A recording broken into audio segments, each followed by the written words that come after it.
All right, I'm here again. This is Jeff 316 Show. You're welcome. And this is Jeff Oluwagbemiga.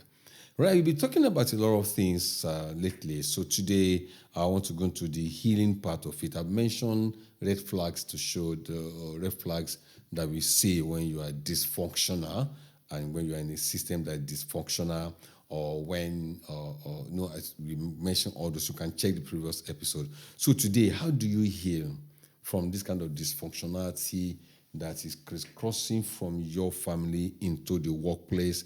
And I said the family now, the family where you grew and the family you are building. Yes, the family you are building is also going to take part, is going to be part of the ecosystem of that trauma if care is not taken. So the very first one, the most important one, is that you have to be self-aware. Oh yes, you have to be self-aware. There's something I posted on my Facebook. I think this morning. Was it this morning? Yeah, I think this morning. That somebody said something on Twitter, and the person said that every person I have seen that went to therapy came back to become callous or become selfish. I said that's very true. It depends on your definition of callousness and selfishness. The people became self-aware. And so what they were doing before, they were not doing it again. And people that were cheating and benefiting from that thing before were no longer benefiting. So the person to say that the person is now callous, it doesn't give him money like before. It doesn't allow himself to be blackmailed the way you've been doing it before. So you cannot say it's callous. Before, you cannot say no. She cannot say no. You have been sexually harassing and abusing her. She has been saying, okay, come in. Now say you are not taking it again. She or she is standing on a new feet, and now you say it is callous. It's because the person has now been, some part of her brain has been formatted, and new information has been there, have been installed, and so the behavior will change. Self-awareness is the first step into breaking the cycle of dysfunctionality. And if you don't do it, you still pass on to your generation. You pass on to people around you. Trauma keeps going around, but you can work against it. So self-awareness, and how can you do that? Who exactly are you? You need to see a professional who can help you to do what we call quantum reality. Who are you? What do you stand for? The question of who are you is not about your name. It's not a question that you can answer in 2 minutes. It's a question that will take you back to the basics. So you can know that through therapy. You can know that through coaching. You can know that by identifying your own core, your core pattern. Look at the patterns. How do you respond when this happens?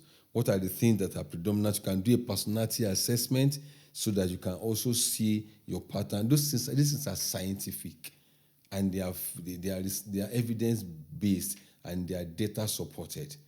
You understand? So when we're talking about going for therapy or going for coaching on an aspect of your life, we know what we're talking about.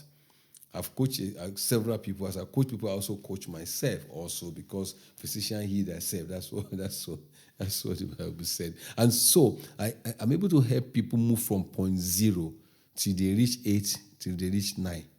And then you allow them to go and continue their life. But self-awareness is key. Who are you? What do you stand for? What are your values? What values do you need to begin to readjust? There are some values that probably work for your grandfather, and it's not going to work for you if you keep holding the value. One popular one is the waterway person go drink, no go flow past person. That's not true. If it was true before, it's no longer true. If it worked for somebody before, I'm not sure it's going to work for you, because now there's a whole lot now. If your face is not there, forget it.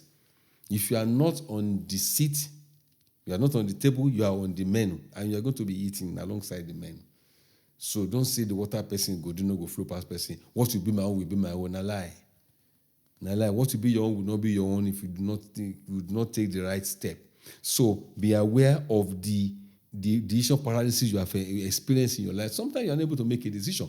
You know that you need to make this decision, but you're not able to make that decision because you are paralyzed. You are thinking somebody must come and help you. You are thinking that, if I do it now, it looks wrong. This person will be angry. Who sent you? Who did you send and who sent you? So self-awareness, and you can do that through journaling. Just be writing things down. Some people are very good at journaling things, writing things about them. Go back to those you have journaled like 3, 4, 5 years ago and see if there is a pattern. Something you are doing wrong there and you are still doing wrong now. That means you are not self-aware yet in that area. And sometimes you might need somebody to actually help you to unbundle that thing, take you to the origin, and then help you climb out of it and be a new person. So self-awareness is very, very key. You should note that. So how do you break from a cycle of dysfunctionality? Number one is self-awareness. Join me in the next video. This is Jeff 316 Show. You are welcome.